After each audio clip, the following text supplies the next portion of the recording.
The vast darkness of space stretched endlessly beyond the viewport of the International Space Station. Captain James Reed floated in the observation module, sipping his morning coffee from a specialized container. His daily ritual involved watching Earth rotate beneath him while reviewing overnight reports. Today, however, something unusual caught his eye. A glint of light near lunar orbit, something that shouldn't be there. Reed blinked, assuming it was space debris, or perhaps a reflection from the station itself. But when he looked again, the object remained.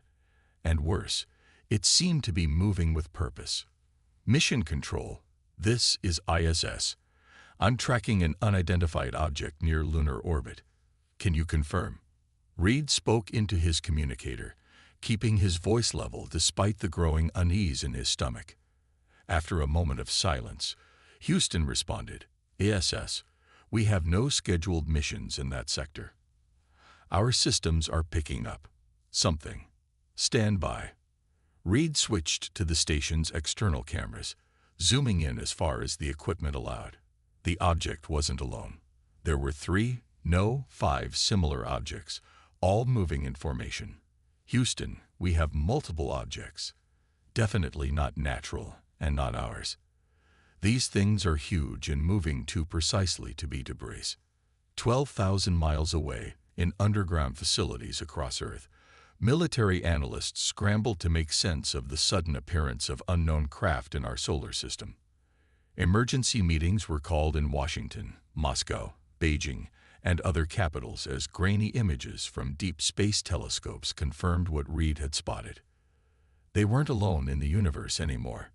The Varan Collective had been watching Earth for decades. Their long-range scans had categorized humans as a Type 1 pre-integration species, intelligent enough to have basic technology, but lacking the advancements needed for galactic citizenship. More importantly to the Collective's High Commander Drell, humans appeared to lack meaningful defense capabilities beyond their planet's atmosphere. The Blue World has abundant resources and habitable landmass.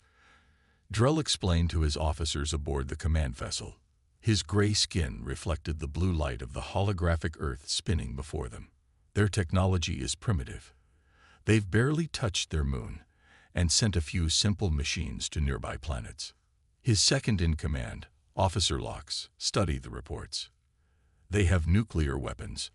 Drell made a dismissive gesture with one of his 4 arms. Crude devices that would destroy what we want to harvest. They have no orbital defense systems, no energy weapons, and their few space stations are fragile habitats rather than military outposts.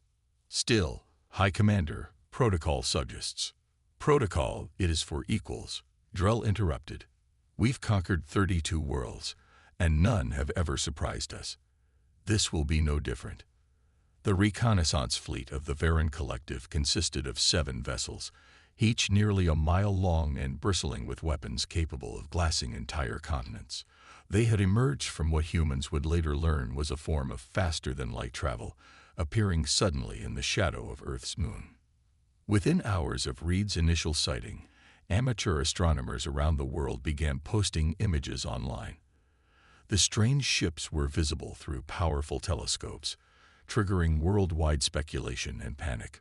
Government officials attempted to control the narrative, but in the age of instant global communication, the truth spread faster than any official statement. We need to approach with caution, warned General Alice Parker in the Pentagon's emergency meeting. If these are intelligent beings with the technology to cross interstellar space, they're far beyond our current military capabilities. Or so they might think, replied Director Marcus Wilson, pushing a folder marked Classified across the table. Project Aegis has been operational for 3 years now. Perhaps it's time we revealed what we've been hiding. The president looked at the folder with hesitation. That was meant as a last resort. And what would you call this, sir?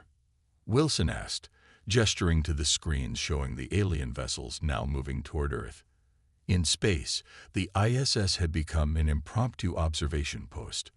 Reed and his crew documented everything as the alien ships slowly approached Earth's orbit. Scientists and military personnel across the planet analyzed every pixel of data, trying to understand the visitors' intentions. They're positioning themselves above major population centers, Reed reported. Beijing, New York, Moscow, London, Tokyo. They're taking up strategic positions. The world held its breath as the alien vessels hung in the sky, visible now even to the naked eye as bright stars that didn't move with the night sky. 3 days after their arrival, they made contact. Every screen on Earth, televisions, computers, phones, even digital billboards, suddenly displayed the same image. A tall, four-armed being with gray skin and large, lidless eyes. People of Earth. The translation appeared as subtitles beneath the alien's moving mouth. I am High Commander Drell of the Varen Collective. Your world has been selected for integration into our empire. Your resources and territory will serve the greater good of advanced civilizations across the galaxy. The message continued, explaining that resistance would be pointless and destructive, but cooperation would mean humans could survive as a servant species. The Varen promised limited autonomy for those who accepted their rule immediately. The world's leaders gathered in an emergency United Nations session. While they debated responses, the Varen demonstrated their power. One of their smaller vessels approached an uninhabited research outpost on Mars and, with a single energy blast, reduced it to molten slag. That was just 1% of our weapons capability. Drell's next message explained. You have 24 Earth hours to submit. Each government must transmit acceptance of our terms, or we will begin removing your population centers.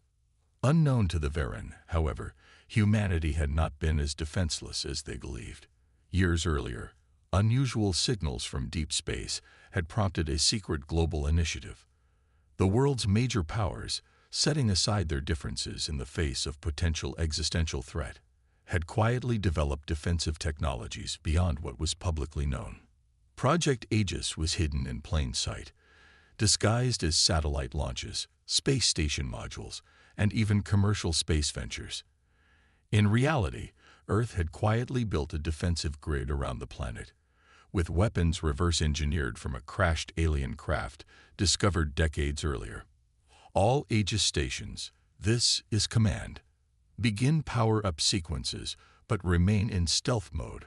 General Parker ordered from the hidden command center beneath the Rocky Mountains. We want full capability when we need it, but no energy signatures they can detect yet. Around the world, political leaders made a show of desperate emergency meetings, appearing to argue about whether to surrender. Meanwhile, military forces moved into position, and the orbital platforms of Project Aegis silently prepared for humanity's first interstellar war.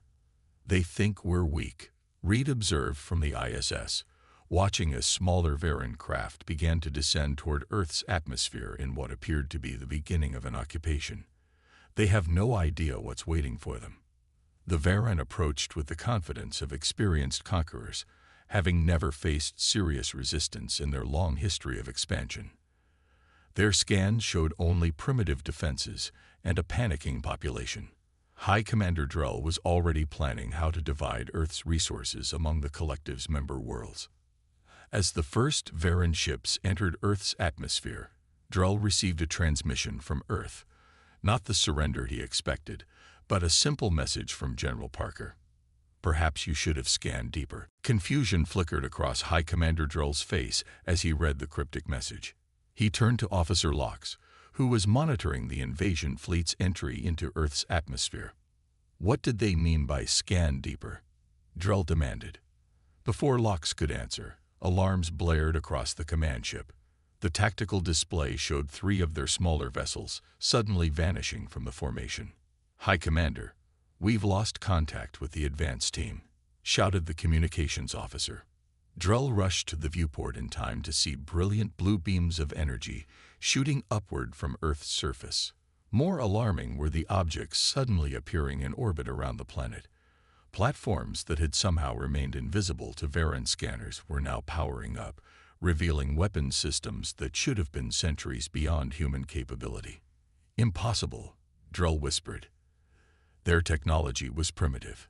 We watched them for years. Officer Locke studied the readings with growing horror. High Commander, These weapons' signatures, they're similar to our own technology. On Earth, General Alice Parker stood in the underground command center of Project Aegis, watching as the orbital defense grid came fully online. Surrounding her, military personnel from a dozen nations worked in perfect coordination, the result of years of secret drills and preparation. All Aegis platforms report operational status, announced Colonel Ben Miller, the tactical officer. First wave of alien craft have been neutralized. Parker nodded grimly. Begin Phase 2. Launch the interceptors. Deep beneath the Pacific Ocean, enormous bay doors opened in what had appeared to be an ordinary seafloor mining operation. From the underwater base rose 20 sleek spacecraft, their hulls gleaming with a material that absorbed rather than reflected light. Similar launches occurred from hidden facilities in the Sahara Desert, the Amazon basin, and beneath the Antarctic ice. These were humanity's secret weapons, vessels built using technology derived from a crashed alien ship found in 1947. For decades, the world's governments had quietly reverse-engineered what they found, keeping the advances hidden from public view, and more importantly, from any watching eyes in space. Lieutenant Maria Torres piloted the lead interceptor, call sign Phoenix 1. As her craft broke through Earth's atmosphere, she felt a strange mix of fear and exhilaration. Years of training in simulators couldn't fully prepare her for actual combat against an alien species, but she was humanity's best pilot. Phoenix Squadron, form up and prepare to engage, she ordered. Remember your training. Their ships are powerful but slow to maneuver. Use that against them. The human interceptors moved with shocking agility, darting between the larger Varan vessels and firing precisely at vulnerable points that shouldn't have been known to humans. Each shot found its mark with devastating effect. Aboard his command ship, Drell watched in mounting horror as Earth's hidden defenses tore through his invasion force. The Varan had conquered dozens of worlds, but none had ever responded with such unexpected force. How is this possible? He demanded. Their defensive capabilities were supposed to be minimal. Lox frantically analyzed the incoming data. High Commander, these humans, they're using modified versions of collective technology. The energy signatures are unmistakable. That's impossible. We've never lost a ship in this sector. There's more, Lox continued, voice shaking. Our long-range scanners are detecting activity from their moon. They appear to have a fully operational base there that we somehow missed. Indeed, from the far side of the moon, additional human vessels were emerging from hidden hangars built into the lunar surface. The secret moon base, constructed under the guise of scientific research missions, now revealed its true purpose as a military outpost. Director Marcus Wilson stood in the Lunar Command Center, watching as Earth's defenders pushed back against the alien aggressors. The moon base had been his idea, a fallback position if Earth itself were overrun. Now it served as a perfect flanking position. Launch the EMP missiles, he ordered. Let's see how their shields handle a targeted electromagnetic pulse. The missiles streaked toward the Varan fleet, detonating in brilliant blue flashes that temporarily disrupted the alien shields and communication systems. In that moment of vulnerability, Earth's interceptors struck with precise, devastating attacks. High Commander, we must retreat and regroup, Lox urged as another explosion rocked their vessel. We came prepared for primitive resistance, not this level of counterattack. Drell's pride warred with his survival instinct. The collective had never retreated, never failed in an invasion. But as he watched half his fleet disabled or destroyed by weapons that shouldn't exist, he made the difficult choice. All vessels, emergency withdrawal. Return to safe distance beyond their moon's orbit. The surviving Varan ships broke away, engines straining as they fled Earth's orbit. Human interceptors pursued, harrying the retreating invaders and preventing them from regrouping properly. In the Pentagon's war room, world leaders watched the battle unfold via secure feeds from space. The president turned to General Parker with a mixture of awe and concern. They're retreating, but they'll be back with reinforcements. How long can we hold them off? Parker's expression remained confident. Longer than they expect, sir. We haven't revealed all our capabilities yet. And now we have what we needed most, captured Varan technology to study. Indeed, several damaged alien vessels had been disabled rather than destroyed, and special teams were already moving to secure them. Each captured ship would provide valuable intelligence and potentially more technological advances. Aboard the retreating command vessel, Drell called an emergency council with his surviving officers. The ship's holographic display showed the extent of their losses. Nearly 40% of their invasion force destroyed or captured in less than 2 hours. Our intelligence was catastrophically wrong, Drell admitted. These humans have technology that should be impossible for them to possess. Could another spacefaring race have armed them? Suggested one officer. Locke shook his head. The design modifications are unique, not matching any known species. They've developed this themselves and kept it hidden. The question is how, and for how long. As the Varan retreated to the outer edges of Earth's solar system, humanity celebrated its first victory against an alien invader.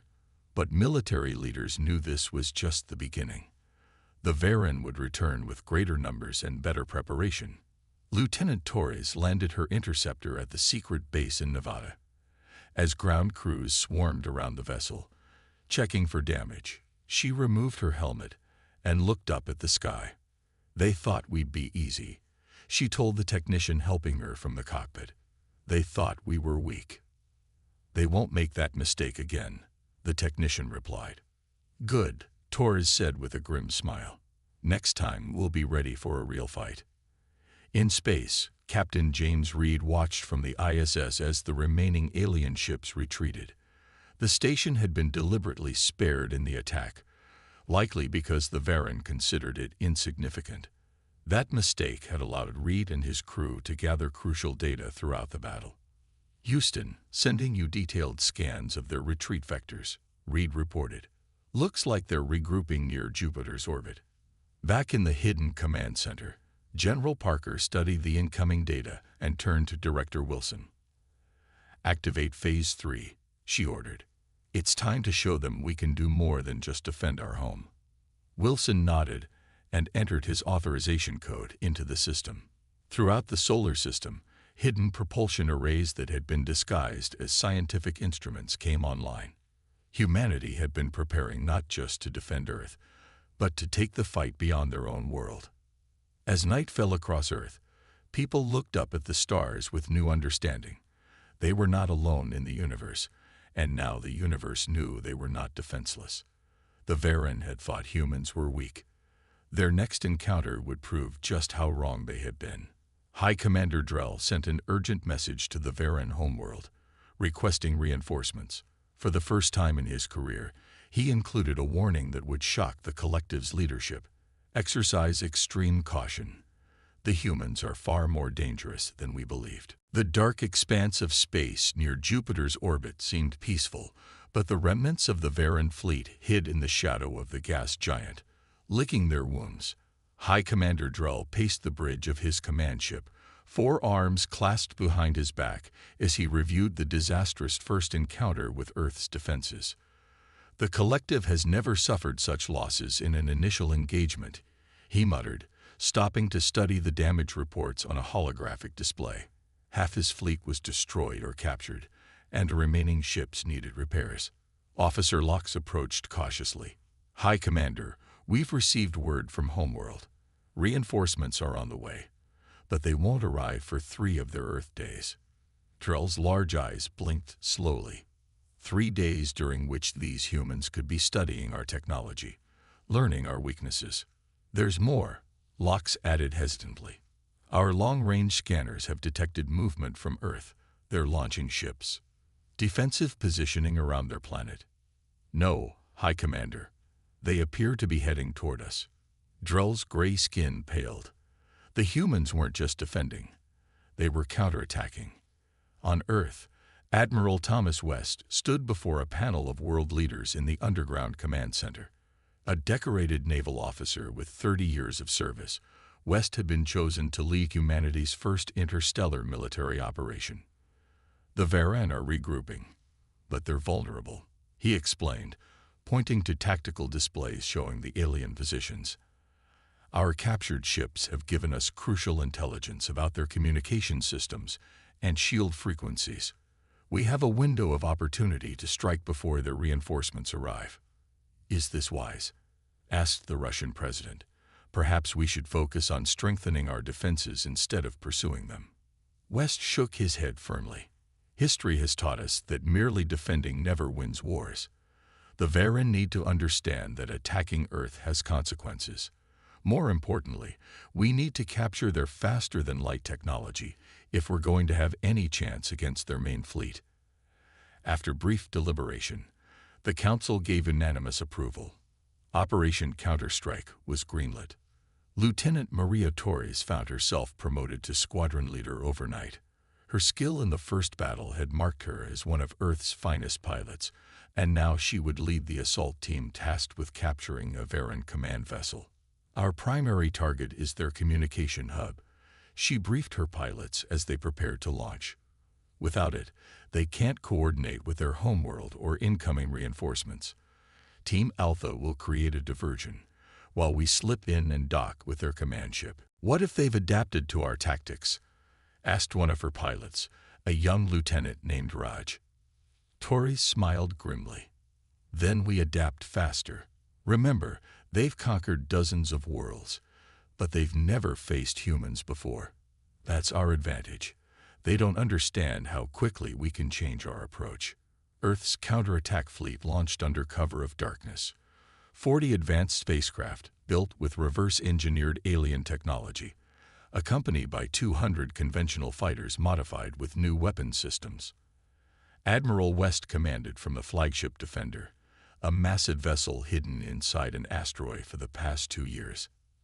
As they approached Jupiter, the human fleet split into 3 battle groups, executing a pincer movement designed to cut off the Varen's escape routes.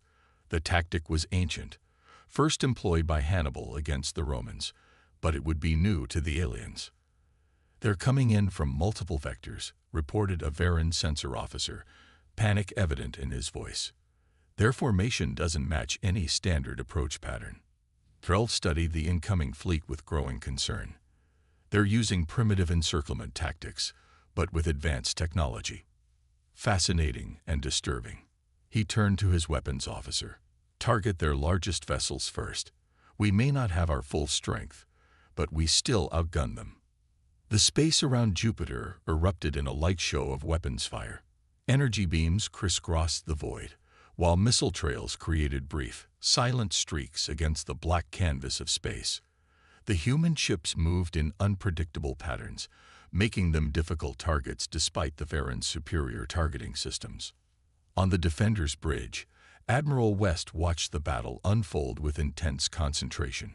Execute Phase 2, he ordered when the Varen focused their fire on his decoy ships. Throughout the battlefield, small, stealthy craft suddenly powered up and rushed toward the Varen vessels. These were boarding parties, led by Torres and other elite pilots, aiming to capture rather than destroy key enemy ships.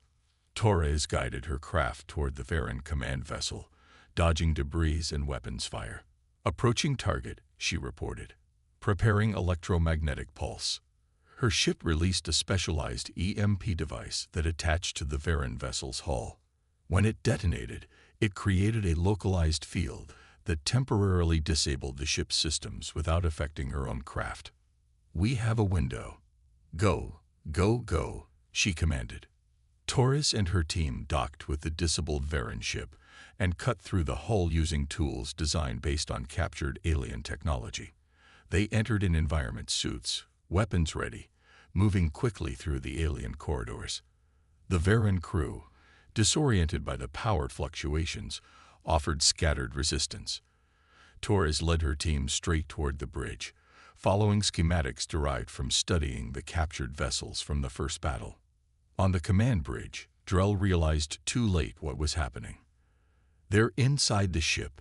Seal the command center. Before the doors could close, explosive charges blew them open, and Torres's team stormed in, firing stunning weapons specifically calibrated for Varan physiology.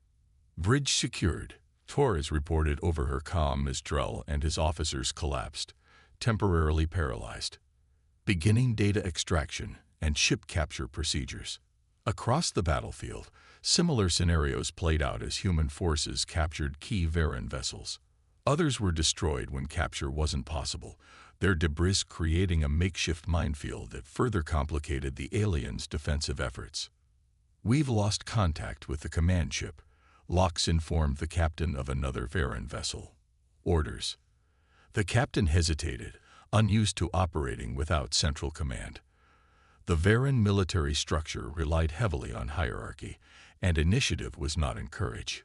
This crucial delay gave the human forces additional time to press their advantage. Admiral West watched with satisfaction as the tide of battle turned decisively in humanity's favor. "They fight as individuals, not as a cohesive force," he observed. "When we disrupt their command structure, they become disorganized." Within 6 hours, the remaining Varan ships attempted to retreat, engaging their faster-than-light drives. Some escaped, but many were disabled before they could activate their engines. The battle for Jupiter's orbit ended with a decisive human victory. Torres stood over the captured Drell, who was regaining movement as the stun effects wore off. The Varan commander looked up at the human with a mixture of fear and confusion. "How?" he asked simply. "Your world showed no signs of such technology or military capability." Torres removed her helmet, revealing a determined face with eyes hardened by battle. "You watched us but didn't understand us. Humans have been preparing for threats from beyond our world for generations. We hide our strengths until they're needed." Drell considered this. A species that conceals its capabilities. The collective has never encountered such a strategy. "There's a lot about humans you don't know," Torres replied, "but you're going to learn." As prisoners were secured and captured vessels prepared for transport back to Earth, Admiral West sent a message to the Varan homeworld, using their own communication technology. The message was simple but powerful. "Your invasion force has been defeated. Any further aggression toward Earth will be met with increasingly severe consequences. We are prepared to discuss peace, but only as equals." In the command center on Earth, world leaders watched the aftermath of humanity's first interstellar victory. General Parker turned to the president with a grim smile. "The captured ships will accelerate our technology development by decades. Their faster-than-light drives alone will transform our capabilities." "And the prisoners?" asked the president. "They'll help us understand who we're dealing with," Parker replied. "The Varan collective needs to understand that humans aren't just another species to be conquered. We're something they've never faced before." As night fell on Earth, people who had watched the battle through telescopes and live feeds from space celebrated. Humanity had not only defended their home, but had taken the fight to the enemy. The message was clear. Earth would not be an easy conquest. And somewhere in deep space, the Varan reinforcements continued their journey, unaware that they were heading toward an enemy far more dangerous than they had been led to believe. Red lights flashed across the bridge of the Defender as Admiral West studied the holographic display showing the approaching Varan reinforcements. The newly arrived alien armada dwarfed the force they had defeated 3 days earlier. 5 massive command ships surrounded by dozens of smaller but still deadly vessels. "They've adapted their shields based on our previous attacks," reported the tactical officer. "Scans show they've modified their frequencies to resist our weapons." West nodded, unsurprised. "And we've adapted as well. Deployed the new countermeasures."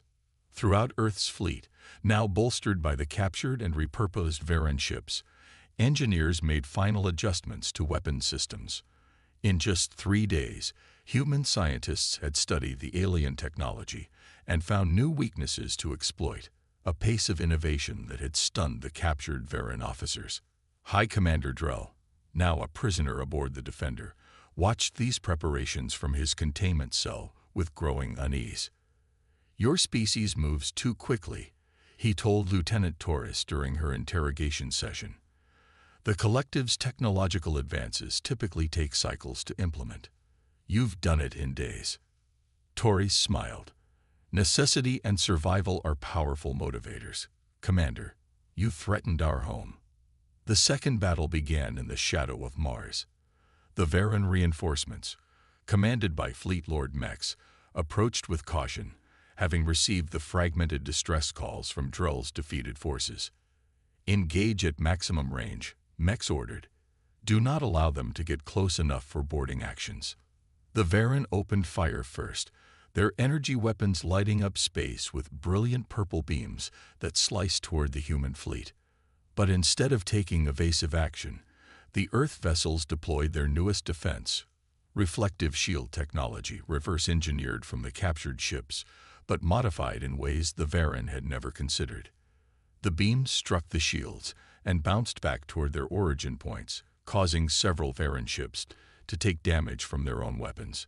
Confusion erupted across the alien fleet as commanders tried to understand what had happened. Impossible, Mex exclaimed. They've weaponized our own shield technology against us. Admiral West seized the moment of disorder. All ships, execute Operation Hammerfall. Earth's fleet suddenly separated into 5 distinct battle groups, each targeting a specific section of the Varan formation. It was a classic divide-and-conquer strategy, but implemented with technology that allowed for perfect coordination.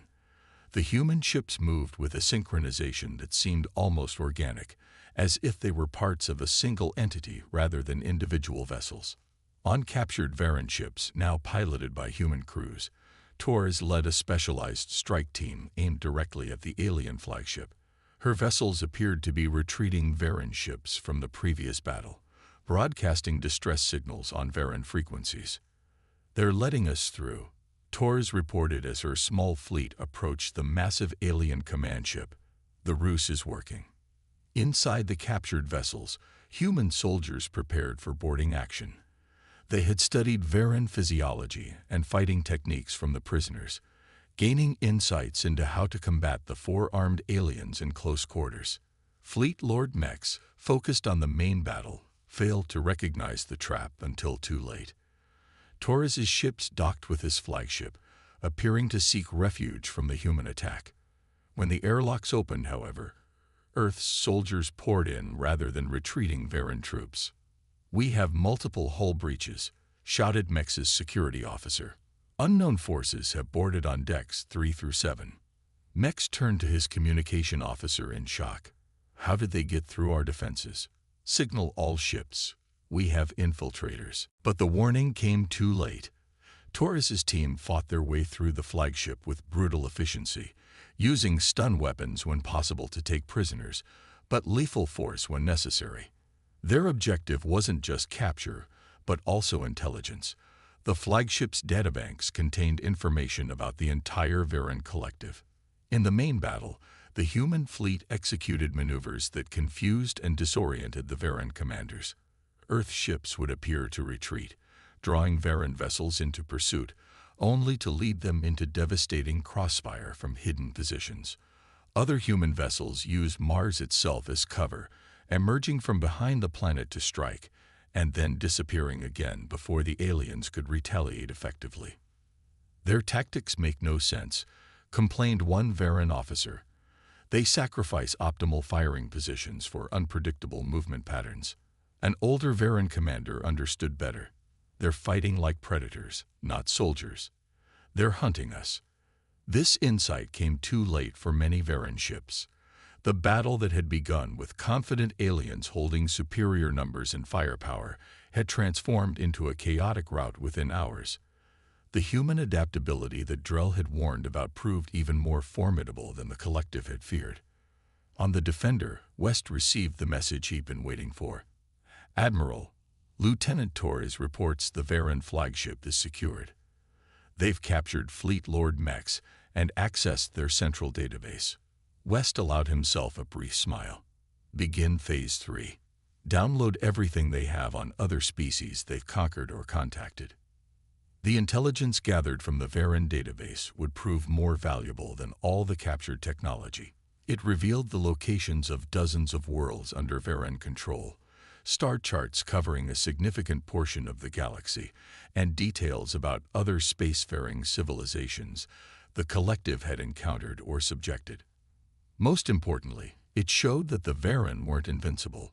They had been defeated before, though rarely, and had weaknesses that could be exploited. As the battle concluded with the surrender or destruction of most of the reinforcement fleet, Admiral West turned to Drell, who had been brought to the bridge to witness his civilization's defeat. "Your people have a choice to make," West told the captured commander. "This can end here, or it can escalate. But know this, if you send more ships, we'll be stronger still. We learn from every encounter." Drell looked at the tactical display, showing the devastating defeat of a fleet twice the size of the human forces. "You don't understand what you've done," he said quietly. "The collective will see you as an existential threat now. They'll commit everything to eliminating you." "Then they'll fail," West replied simply. "Because unlike your collective, we don't fight to conquer. We fight to survive." There's a difference. In the days that followed, human scientists and engineers worked tirelessly to integrate the newly captured technology. The faster-than-light drives were of particular interest, offering humanity the ability to reach distant stars in reasonable timeframes. More important were the star maps showing the locations of planets the Varen had conquered. West convened a special council with Earth's leaders to discuss their next steps. "We have an opportunity here," he explained, highlighting several nearby star systems on the holographic display. "The Varen have subjugated these civilizations. Some have been under their control for centuries. If we liberate them, we could gain valuable allies against the collective." The Chinese president leaned forward. "You're suggesting we take the offensive beyond our solar system.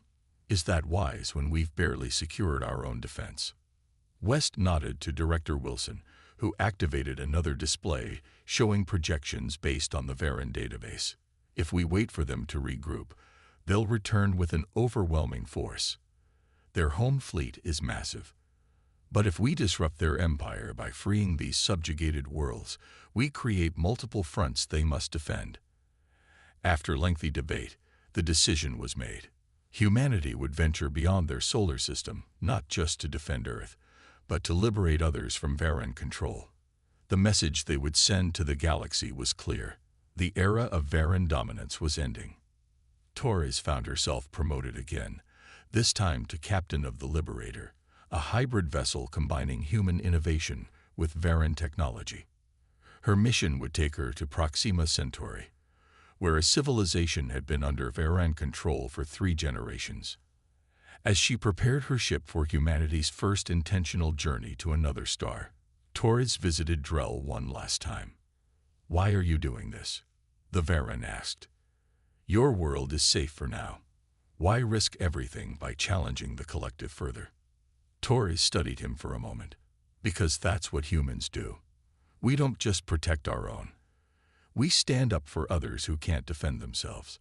You thought we were weak because we hadn't spread across the stars yet, but we were just waiting for the right reason to leave home." As the newly formed Liberation Fleet prepared to depart Earth's orbit, Admiral West sent a message to the Varen homeworld. It contained only the locations of their recently defeated fleets and 7 words.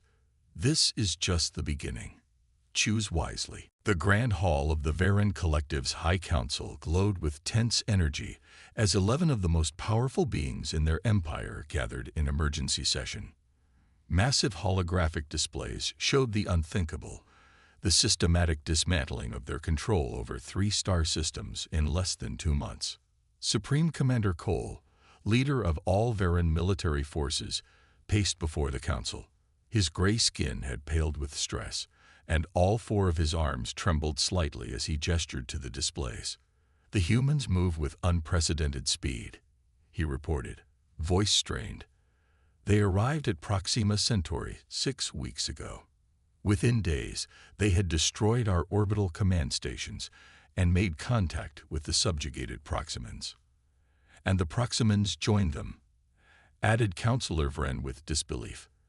"A species that has served us loyally for generations." Cole nodded grimly. The humans offered them freedom and protection. They shared technology with them. Our technology, captured from our vessels. Now Proximan ships fight alongside the human fleet. The council chamber erupted in angry murmurs. The Varen had built their empire on a simple principle. Conquered species remained conquered. The idea of liberation was not merely foreign to them. It was existentially threatening to their entire civilization. The same pattern has repeated at Ta Ceti and Bernard Star. Cole continued when the noise subsided. The humans liberate a world, share technology, recruit them to their cause, and move to the next target. Their fleet grows with each victory. High Elder Zix, the oldest and most respected council member, spoke in a voice weathered by centuries. How many worlds have they contacted? 7 so far. But they possess our complete star charts. They know the location of every world in our empire. Silence fell over the council as the implications sank in. For millennia, the Varen had expanded unchallenged, bringing planet after planet under their control. Now, in mere months, humans were unraveling what had taken generations to build. We must commit the home fleet, declared one counselor. Crush them with overwhelming force. Cole's expression darkened. The home fleet has already engaged them at Ta Ceti. We lost 40% of our capital ships. He paused, seeming almost reluctant to continue. Their Admiral West sends the same message after each victory. I believe you should hear it.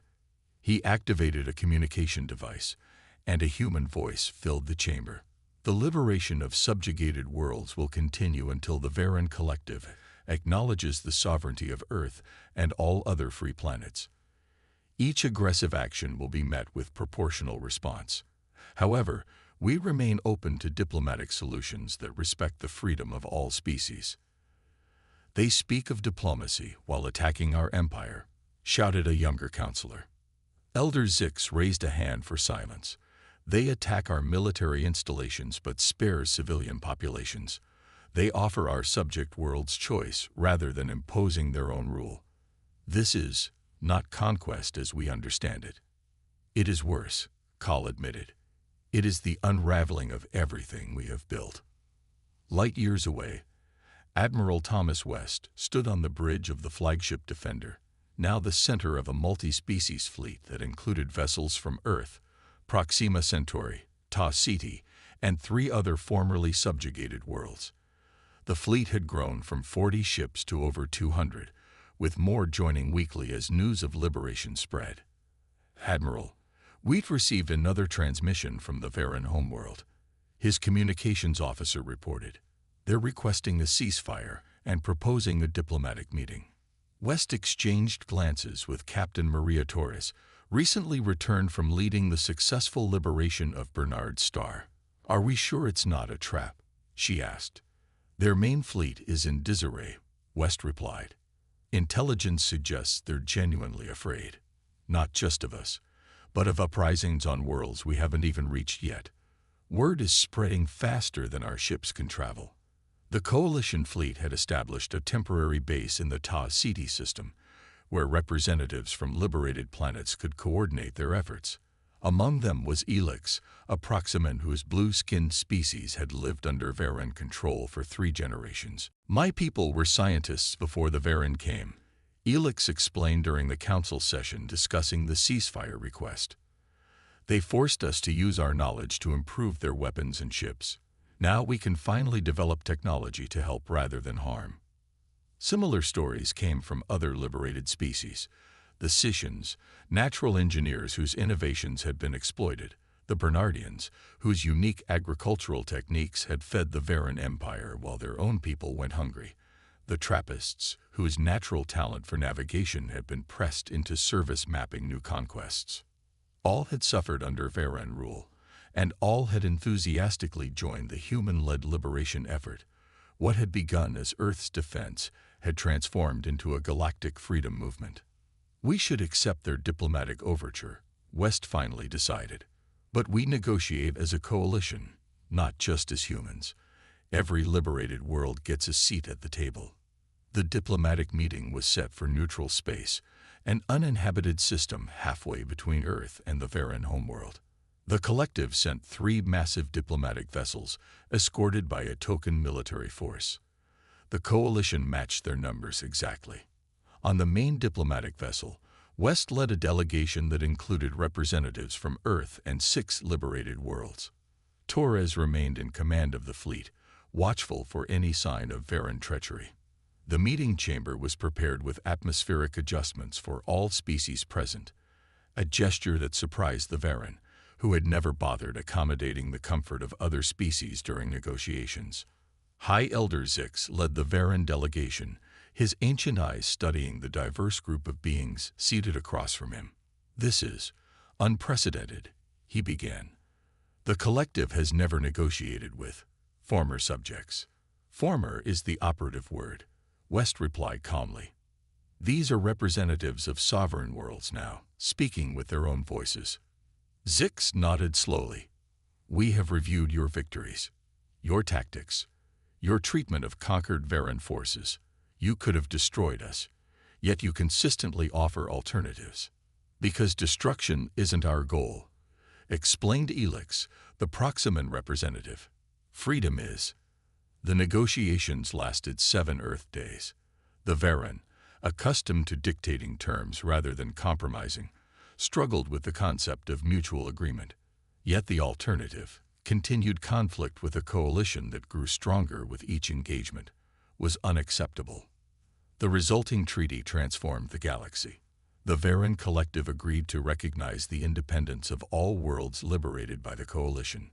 They would withdraw military forces from 20 additional border worlds, creating a buffer zone between their remaining territory and free space. Most surprisingly, they agreed to internal reforms, gradual but meaningful changes to their relationship with the dozen worlds still under their control, with oversight from a coalition observation team.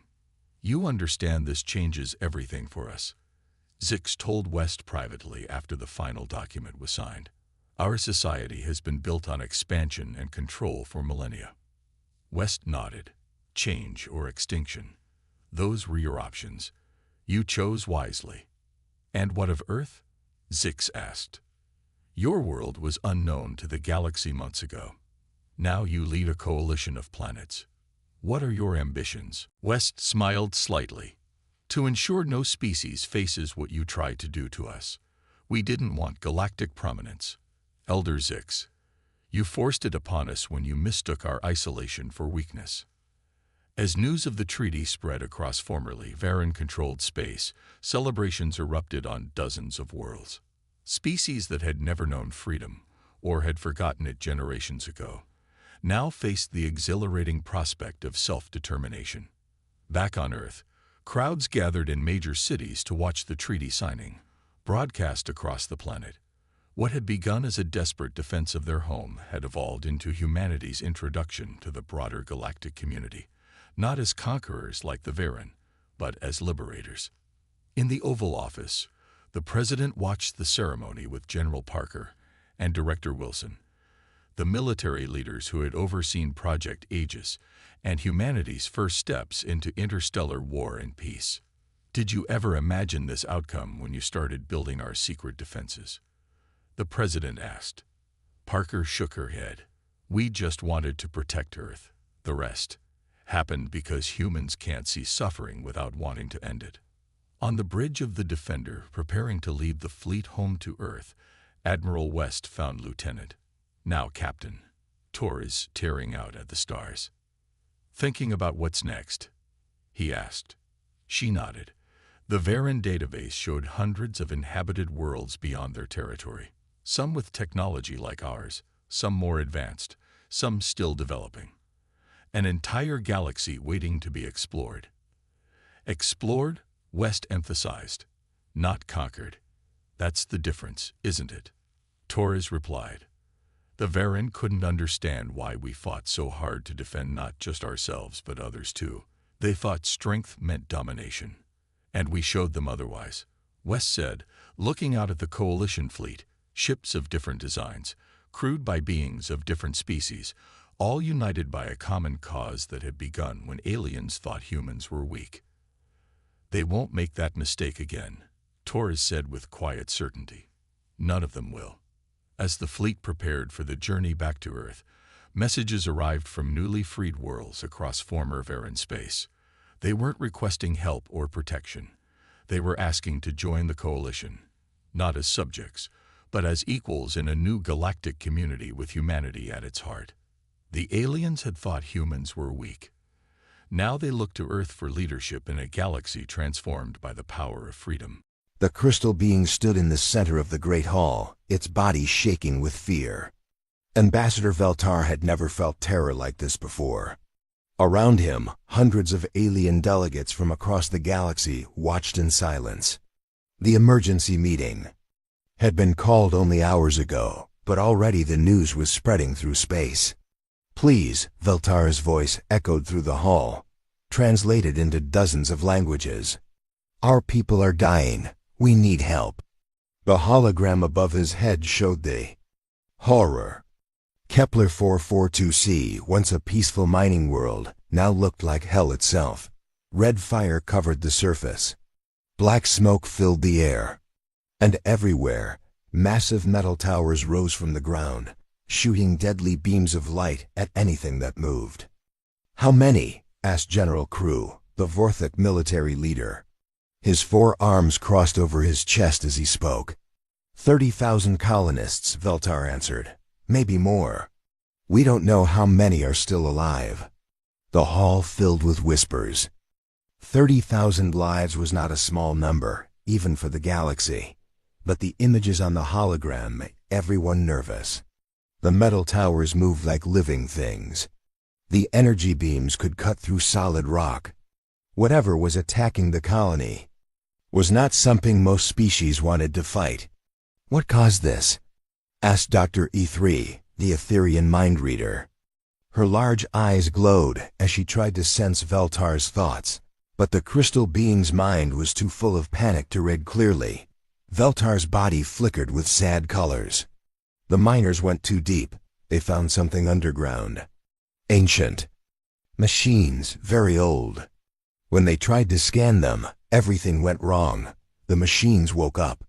The hologram changed to show the last recordings from the colony. The images were shaky and unclear, but everyone could see what happened. First, the ground started to shake. Then, massive metal structures broke through the surface.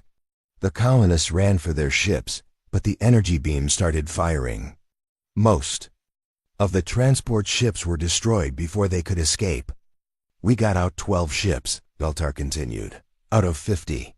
Most of our people are still down there, hiding in the deep mines, but the machines are hunting them." Commander Zales of the Nexari stepped forward. His blue skin was covered in glowing circuits that showed he was thinking hard. "Our computers have analyzed the energy signatures. These are not normal weapons. The technology is millions of years old, but it still works perfectly. The AI controlling them is very smart." "How smart?" asked General Crew. "Smart enough to predict our battle plans before we make them," Zales replied. "Our war computers say any attack has a 97% chance of failure." The hall went quiet. The Nexari were known for their advanced technology. If they said something was too dangerous, most other species listened. Veltar's crystal body began to dim. "We have offered everything, our entire trade fleet. Exclusive mining rights to our 3 richest worlds. Technology we have never shared before, but everyone says no." It was true. In the past day, 17 different species had refused to help. The Vorthok, famous for their strong armies, said it was too risky. The Etherians claimed the ancient AI was blocking their mind powers. Even the Peaceful Healers Guild said they could not send ships into such danger. The hologram showed new images from the planet. The metal towers were growing bigger. The temperature on the surface was rising fast. The air was becoming poison. The few colonists who tried to escape the mines were killed instantly by the energy beams. "How long do they have?" asked Dr. E3. Veltar-S colors turned completely dark. Our scientists say maybe 3 days. The machines are changing the whole planet. After that, nothing will be able to live there. The delegates looked at each other. Everyone felt sorry for the colonists, but none of them wanted to send there. People to die on a mission that could not succeed. The ancient machines were too powerful. The Eye was too smart. It was better to save the few who had escaped than lose more lives trying to save the rest. Perhaps we can negotiate with these machines, suggested Ambassador Quillix of the Traders Union. Maybe they want something we can give them. Commander Zales shook his head. We tried. The Eye does not respond to any signals. It only kills.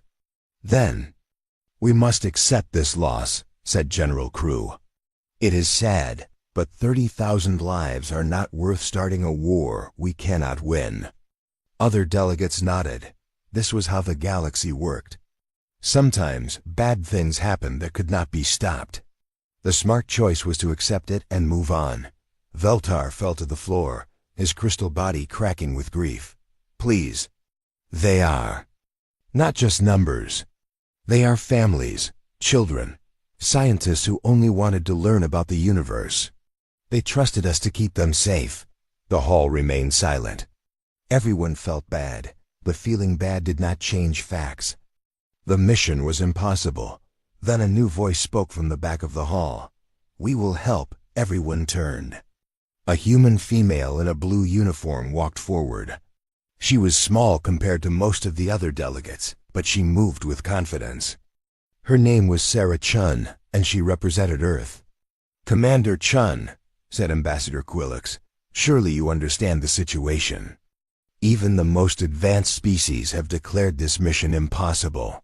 Sarah stopped in front of Veltar and looked down at the broken crystal being. Then she looked up at the hologram showing the burning planet. We understand perfectly, she said. That's why we're going. The hall erupted in shocked voices. The humans were known for being tough, but this was not toughness. This was madness. Commander, said Dr. Ithri, my people can read emotions from across space. The fear and pain coming from that planet would drive most beings insane. How can your species even think of going there? Sarah smiled. It was not a happy smile, but it was not afraid either. Doctor, you said it yourself. Most beings would go insane. We're not most beings. She touched a device on her wrist, and her own hologram appeared. It showed ships being prepared for launch, soldiers putting on armor, and scientists loading equipment. The UES Prometheus launches in 6 hours, Sarah announced. 200 volunteers. We'll bring your people home, Ambassador Veltar. Veltar's crystal body began to glow with hope. But the danger... Your people could all die. Sarah nodded. Yes, they could.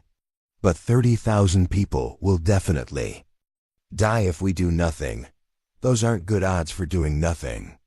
As she walked out of the hall, the other delegates watched in amazement and terror. The humans were actually going to try to save people that everyone else had given up for dead. Behind her, Veltar slowly stood up, his crystal body shining brighter than it had in days. Maybe, just maybe, the Deathworlders could do what no one else would even attempt. Captain Marcus Webb stood on the bridge of the UES Prometheus and watched Earth grow smaller behind them. 6 hours. That was all the time they had taken to prepare for a mission that 17 alien species said was impossible. Around him, his crew worked at their stations with calm focus. Jump drive ready, Captain, reported Lieutenant Torres from navigation. We'll reach Kepler 442c in 18 hours, Marcus nodded. 18 hours to plan a rescue that everyone else said could not be done. But as he looked around the bridge, he felt confident. These were not just soldiers or explorers. They were problem solvers. Dr. Elena Vasquez walked up to him with a datapad in her hands. She was the ship's expert on alien technology and ancient civilizations. Her job was to figure out what they were really fighting. Captain, I've been studying the Data from the Zelthani, she said. Something doesn't make sense about these machines. What do you mean? Marcus asked. Elena touched her datapad and showed him a picture of the metal towers rising from the planet. Look at the pattern. These structures aren't random. They're built in perfect geometric shapes. And the energy beams always fire in the same sequence. Marcus studied the image. You think the AI is following some kind of program? Exactly. Most alien species see random attacks, but I see order. The machines aren't just killing everything. They're following rules. Very old rules. From across the bridge, Chief Engineer Tom Harrison called out, "Captain, you need to see this." Marcus and Elena walked over to Tom's station. Tom was a big man who had spent years fixing machines in the worst conditions space could offer. If something could be built or repaired, Tom could do it.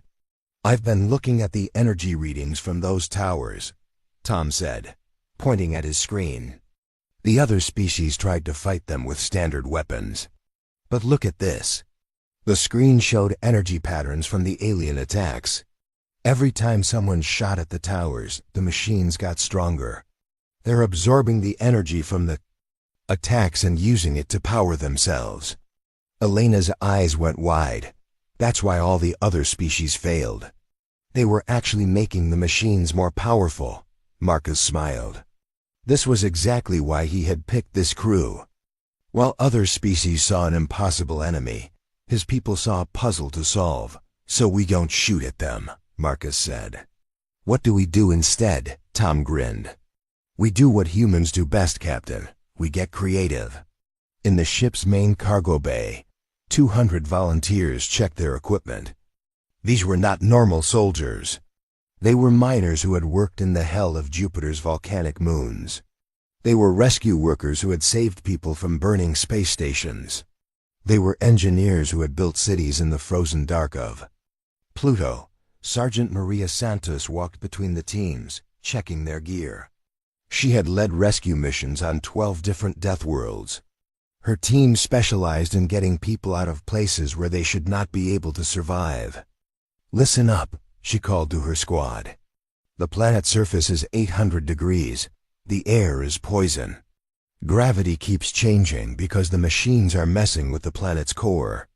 In other words, it's Tuesday." Her soldiers laughed. They had trained for conditions like this their whole careers. While other species needed perfect environments to survive, humans had learned to live anywhere. Private Jake Morrison raised his hand. "Sergeant, what about the energy beams?" Maria pointed to their new armor.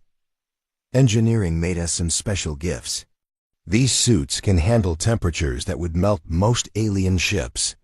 The shields can deflect energy weapons for at least 30 minutes. And if all else fails, we're fast and smart." In the ship's laboratory, Dr. Vasquez worked with her team to understand their enemy. They had collected every piece of information about the ancient machines that they could find. The civilization that built these machines died out millions of years ago, she explained to her assistants. But their technology is still working perfectly. That means it was built to last. What were they protecting? Asked Dr. Kim. Her top researcher. Elena pulled up a scan of the planet's underground. Something big. The machines are all connected to a massive structure deep in the planet's core. I think it's some kind of storage facility. Storage for what? Knowledge. Data. Maybe the entire history of their civilization. Elena looked at the scans carefully. The machines aren't trying to destroy the planet.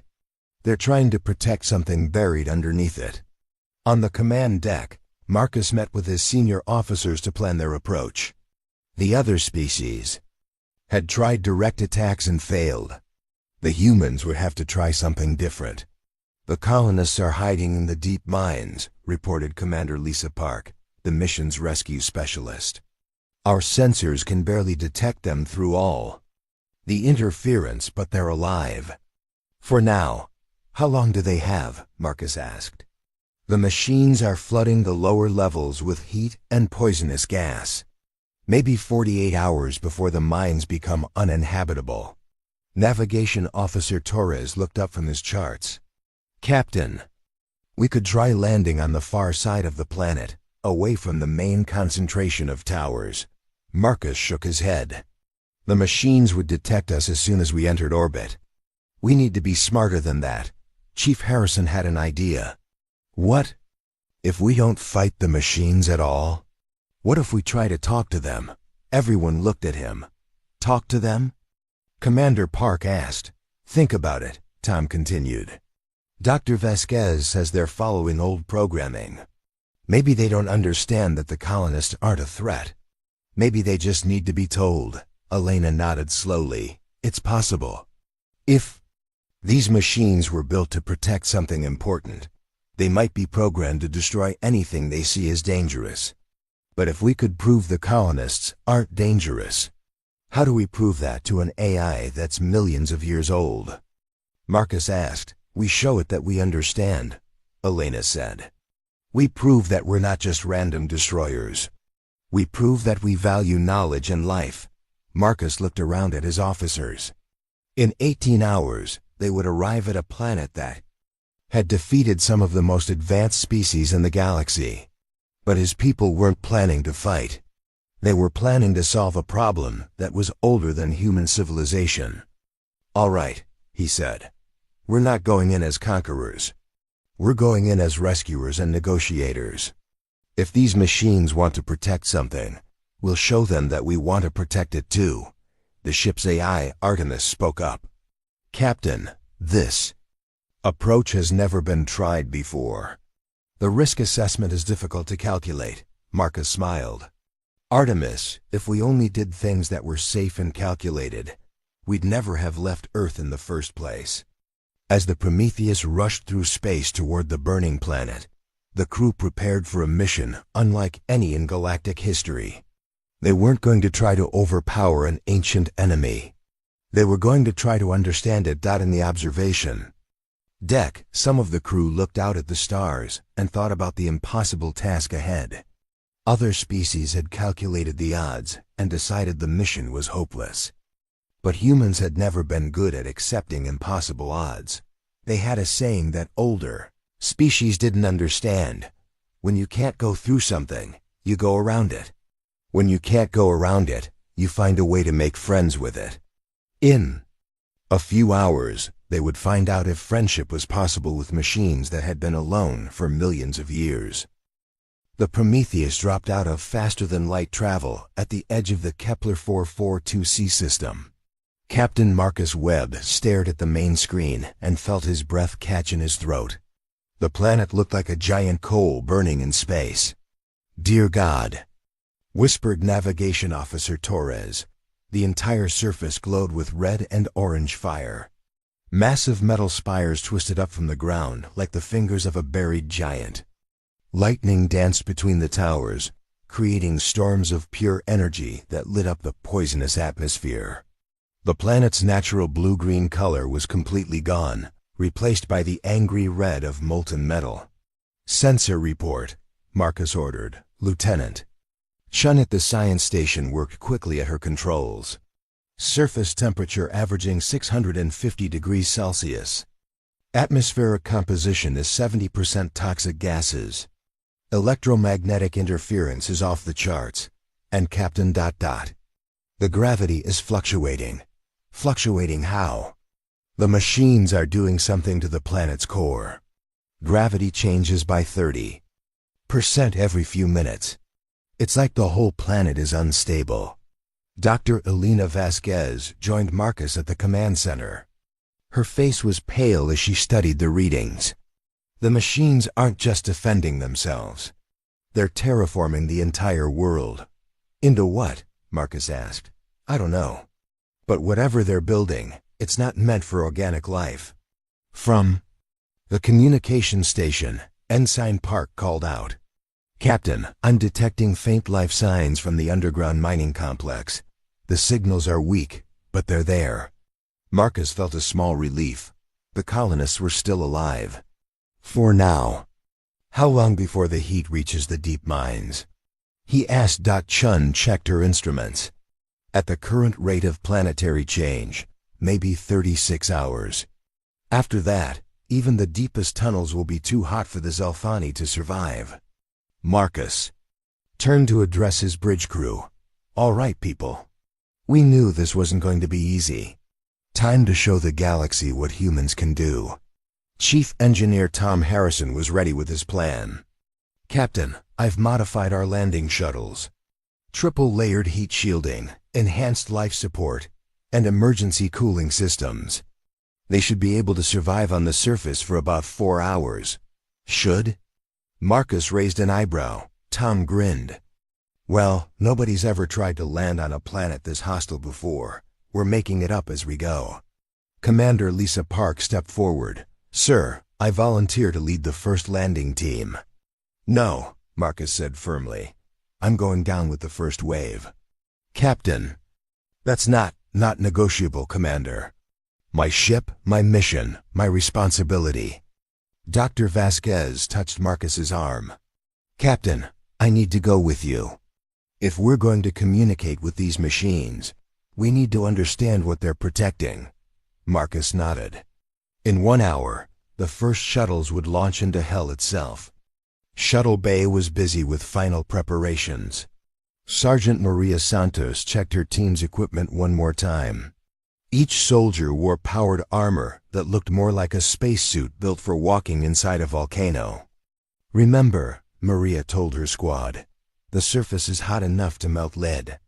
Don't touch anything without checking temperature first. The air will kill you in seconds, so keep your suit sealed. And those energy beams can cut through solid rock. So stay mobile. Private Jake Morrison tested his suit's cooling system. Sergeant, what if the machines start shooting at us as soon as we land? Then we run, Maria said simply. Our job isn't to fight these things. Our job is to get to the colonists and figure out how to save them. Dr. Vasquez carried special scanning equipment designed to analyze alien technology. Her assistant, Dr. Kim, would stay on the ship to help coordinate their findings. Elena, Dr. Kim said, if these machines really are millions of years old, their technology might be completely beyond our understanding. Elena smiled. Kim, humans have been figuring out alien technology for 300 years. We're good at learning. Captain Marcus made one final check of his own equipment. Unlike his crew, he wasn't wearing full combat armor. Instead, he had chosen a lighter suit designed for flexibility and quick movement. Captain, Tom Harrison approached him. You sure about the light gear? If something goes wrong down there. Tom, if something goes wrong, heavy armor won't save. Me anyway. I need to be able to move fast and think clearly. The first shuttle launched with 12 people aboard. Captain Marcus, Dr. Vasquez, Sergeant Santos, and 9 specialists chosen for their ability to work in impossible conditions. As they descended through the planet's atmosphere, the shuttle shook violently from the energy storms. Turbulence is off the scale, reported Pilot Williams. I can barely hold us steady. Through the shuttle's reinforced windows, they could see the surface approaching. It looked like the inside of a furnace. Rivers of molten metal flowed between the massive towers. Geometric patterns covered every visible surface, glowing with their own light.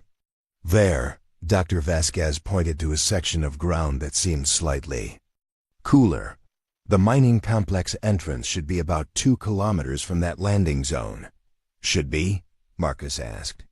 The heat interference is making it hard to get exact readings. But that's our best guess. The shuttle touched down with a heavy thud. Immediately, warning alarms began sounding. External temperature is 700 degrees and rising, Williams reported. Hull temperature is climbing fast. We have maybe 3 hours before the shuttle becomes uninhabitable. Marcus stood up and checked his suit one final time. All right. People, time to earn our pay. The shuttle door opened, and the heat hit them like a physical blow. Even through their protective suits, they could feel the temperature trying to cook them alive. The ground beneath their feet was soft and sticky, like walking on partially melted plastic. "Stay together," Marcus ordered. "If anyone's suit starts failing, we abort immediately." They began walking toward the mining complex, but the landscape was almost impossible to navigate. The ground kept changing as the machines continued their terraforming process. What looked like solid rock would suddenly become liquid metal. Safe paths would disappear as new towers rose from underground. "Captain," Dr. Vasquez called through the radio, "look at this." She was standing next to one of the smaller towers. Up close, they could see that it wasn't just metal. The surface was covered in symbols and patterns that seemed to move and change as they watched. "It's beautiful," Elena whispered. "This isn't just a weapon. It's art, architecture. These machines are creating something magnificent. Too bad it's killing everything in the process," muttered Sergeant Santos. They continued toward the mining complex, but progress was slow. Every few minutes they had to stop and find new routes as the landscape changed around them. The energy beams from the towers continued to fire, but strangely, none of them seemed to be aimed at the human team. "Is it just me?" asked Private Morrison. "Or are those beams deliberately missing us?" Marcus had noticed the same thing. The towers were definitely aware of their presence, but the deadly energy weapons were carefully avoiding them. "Maybe the machines are curious about us," Dr. Vasquez suggested. "We're not acting like the other species that came here." They reached the entrance to the mining complex, just as their suits' cooling systems began to show warning signs. The metal door was partially melted, but still functional. Marcus tried the controls, but nothing happened. "Tom, we need this door open," he called back to the ship. "Already on it, Captain." Tom's voice came through the radio. "Sending you the override codes now." The door slid open with a grinding sound. Beyond it lay a tunnel that led down into the planet's depths. The air inside was still hot, but not immediately deadly. "Life signs are stronger now," reported Dr. Vasquez, checking her scanner. "The colonists are definitely down there." They entered the tunnel and began the long descent into the underground mines. Behind them, the shuttle waited on the hellish surface, its hull slowly heating up in the furnace-like environment. "Captain," came Dr. Kim's voice from the ship, "I'm analyzing the data from Dr. Vasquez's scans. The energy patterns from those towers are incredibly complex. It's like they're running millions of calculations every second." "Calculations for what?" Marcus asked. "I think they're trying to solve a problem. A very old, very complicated problem." As they descended deeper into the mine, Marcus wondered what kind of problem would require machines to work for millions of years, and why solving it required turning an entire planet into a furnace. Above them, the ancient towers continued their mysterious work, reshaping a world according to plans that no living being understood. The tunnels deep underground were cooler, but still dangerous. Captain Marcus Webb led his team through the winding passages, following the faint life signs on Dr. Vasquez's scanner. The walls around them showed signs of hasty construction where the colonists had tried to seal themselves in against the rising heat. "Contact ahead," whispered Sergeant Santos, raising her hand to stop the group. Around the next corner, they found them. 30 Zelthani colonists huddled in a makeshift shelter, built from mining equipment. Their crystal bodies were dim with exhaustion and fear. When they saw the humans approaching, several of them backed away in terror. "Please," one of them said in broken English, "we have nothing left to give." Marcus slowly removed his helmet, showing his human face. "We're here to help. I'm Captain Webb from Earth." The Zelthani leader, an older being whose crystal body was cracked with age, stepped forward carefully. "Earth?" "But the council said no one would come." "The council was wrong," Marcus replied. "How many of you are there?" 43 in this section. Maybe 200 more scattered through the deeper tunnels. But the heat is rising. The poisonous gas is getting stronger. We don't have much time. Dr. Vasquez activated her scanner and checked the tunnel readings. Captain, the temperature down here is rising faster than we calculated. These people have maybe 18 hours before the tunnels become uninhabitable. Marcus touched his radio. Prometheus, this is the captain. We found survivors, but we need extraction plans now. Working on it, Captain, came Chief Harrison's voice. But we have a problem. The machines on the surface just changed their pattern. They're building something new. Through her scanner, Dr. Vasquez picked up massive energy readings from above. Captain, something big is happening up there. Marcus turned to the Zelfani leader. We need to know exactly what your people found when they triggered these machines. The old being's crystal body flickered with sad colors. We were mining rare metals in the deep chambers. Our scanners detected something unusual very far down. A structure, very old. We sent a probe to investigate. What did the probe find? A vast chamber, bigger than our entire colony, filled with information, data crystals, knowledge from a civilization that died before our species was born. We tried to scan it, to understand what it was. Dr. Vasquez's eyes went wide. You found their archives, the entire history and knowledge of the species that built these machines. Yes, but the moment our probe touched the archive, everything went wrong. The machines woke up. They started attacking everything on the surface, we think. We think they believe we're trying to steal their creator's knowledge. Marcus felt the pieces of the puzzle clicking together. The machines aren't trying to destroy the planet. They're trying to protect the archives. From above, they heard a new sound. A deep humming that seemed to come from the planet's core itself. The tunnel walls began to vibrate. Captain, came Tom Harrison's urgent voice through the radio. You need to see what's happening up here. The Galactic Council fleet just arrived. Marcus cursed under his breath. How many ships? 12 vessels, including 2 Nexari dreadnoughts. They're demanding that we withdraw immediately.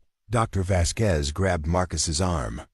Captain, if they attack the machines with heavy weapons, the archives could be destroyed, Marcus finished. Millions of years of knowledge lost forever. The Zelfani leader's body went completely dark. No, that knowledge belongs to the galaxy. It could help everyone. Medicine, technology, science we can't even imagine. Marcus touched his radio again. Tom, patch me through to the Council fleet. A moment later, General Crew's voice filled the tunnel. Captain Webb, you will withdraw your forces immediately. This planet is too dangerous. We are prepared to use orbital bombardment to sterilize the surface. General, you can't do that, Marcus said firmly. There's an ancient archive down here. Knowledge that could benefit the entire galaxy.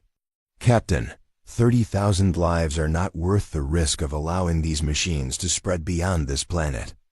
Dr. Vasquez looked at her scanner readings.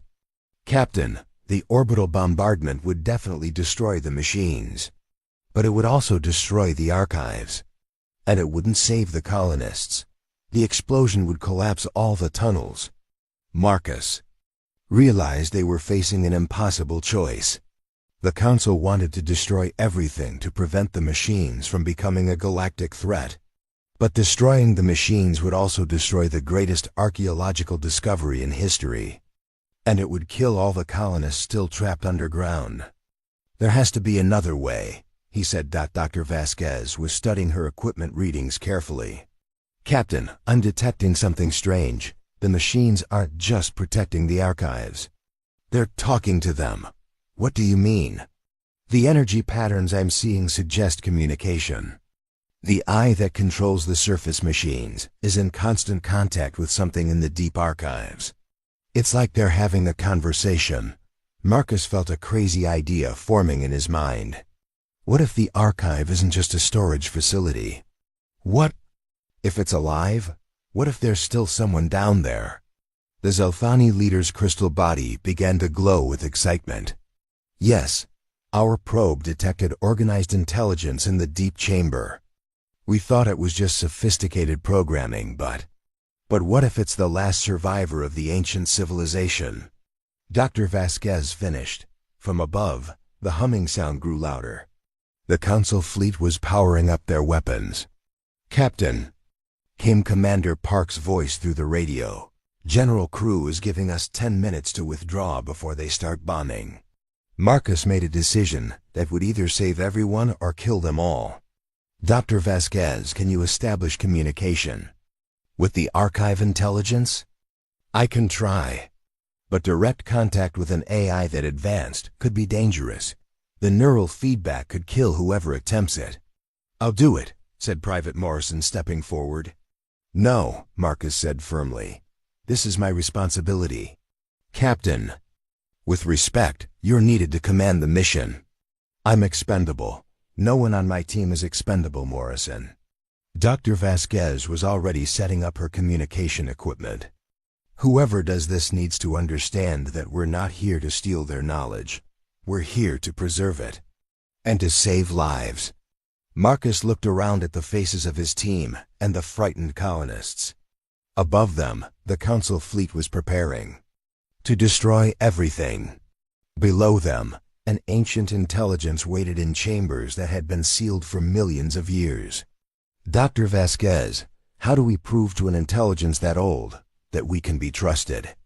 Alina thought for a moment. "We show them what humans are willing to sacrifice for knowledge and life. We prove that we value both." The humming from above grew even louder. Time was running out. Marcus touched his radio one final time. "Prometheus, this is the captain. Tell the Council fleet that we're attempting first contact with the archive intelligence. If we succeed, we might be able to save everyone. If we fail, If we fail, sir?" Marcus looked at the scared faces around him. "If we fail, at least we tried to find a solution that didn't require choosing between knowledge and life." Dr. Vasquez finished setting up her equipment. The communication array looked fragile compared to the massive forces arrayed around them. But it represented something the galaxy had never tried before. Instead of fighting or fleeing, they were going to try to talk to an intelligence that had been alone for longer than most species had existed. "Ready, Captain," Alina said quietly. Above them, the Council weapons charged to full power. Around them, the colonists waited to see if their rescuers could achieve the impossible. Marcus placed his hand on the communication device. "Open the channel, Doctor. Let's see if we can make some very old friends." Captain Marcus Webb placed his hand on the communication device and felt electricity run through his fingers. The connection was immediate and overwhelming. His mind was suddenly filled with the voice of something incredibly old and incredibly alone. Who disturbs the sacred archives? The voice spoke directly into Marcus's thoughts, carrying with it the weight of millions of years. Marcus struggled to form words that the ancient intelligence could understand. "We are humans. We came to save the people trapped on your world. We don't want to steal your knowledge. We want to preserve it." "Humans?" The voice seemed puzzled. "This species is unknown to us. You are small, weak. Your technology is primitive.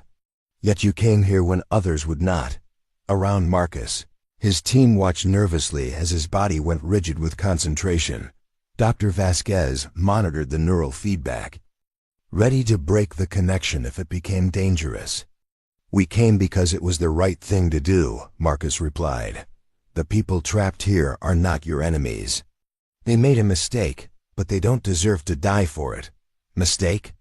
The ancient voice grew stronger. "They violated the sacred chamber. They attempted to take knowledge that was not meant for them." Marcus felt the intelligence probing his mind, searching through his memories and thoughts. He tried not to resist, hoping that honesty would prove their good intentions. "Interesting," the voice continued. "Your species values both knowledge and life. Most who have come here valued only one or the other. What do you mean? Marcus asked.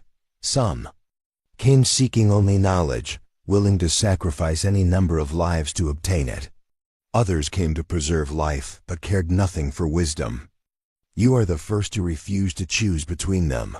Above ground, the Council fleet's weapons were almost fully charged. General Crew's voice echoed through the tunnels via radio. Captain Webb, you have 2 minutes before we begin orbital bombardment. Marcus felt panic rising in his chest, but the ancient voice seemed amused. Your superiors are about to destroy everything to prevent loss. How typically limited. Can you stop the terraforming process? Marcus asked desperately. Can you save the colonists without destroying the archives? We could, but why should we trust a species we have never encountered? Dr. Vasquez stepped forward and touched Marcus's shoulder. Through the connection, her thoughts joined the conversation. I am Elena, she projected to the ancient mind. I study the past to help the future. Your knowledge could help billions of people. But not if it costs the lives of the innocent. The ancient intelligence seemed to examine Elena's mind as well. You understand the value of what we protect. Good. But understanding is not enough. Through the connection, Marcus suddenly saw the truth. The intelligence wasn't just a computer or AI. It was the last survivor of its species, uploaded into the archive system before their civilization died. It had been alone for millions of years, guarding the accumulated knowledge of its entire race. I am Keeper Zolthen, the voice revealed. Last of the architects. My people died from a plague that consumed our galaxy 3 million years ago. I preserved their knowledge, hoping someday a worthy species would come to claim it. What makes a species worthy? Marcus asked. The ability to value wisdom without becoming cruel. The strength to preserve life without becoming weak. Your species shows promise, but promises are easily broken. Above them, the countdown continued. 1 minute until bombardment. Suddenly, Private Morrison stepped forward and placed his hand on the communication device. His thoughts joined the connection. Volunteer to stay, he projected. If you need a guarantee of our good intentions, I'll remain here as a hostage. But please, save the others. The ancient keeper seemed startled by this offer. You would sacrifice yourself for beings you barely know. That's what humans do, Morrison replied simply. One by one, other team members joined the connection. Sergeant Santos, Dr. Vasquez, even some of the Zelthani colonists. Each one offered to stay behind if it would save the others. The keeper's mental voice grew stronger, filled with something that might have been wonder, remarkable.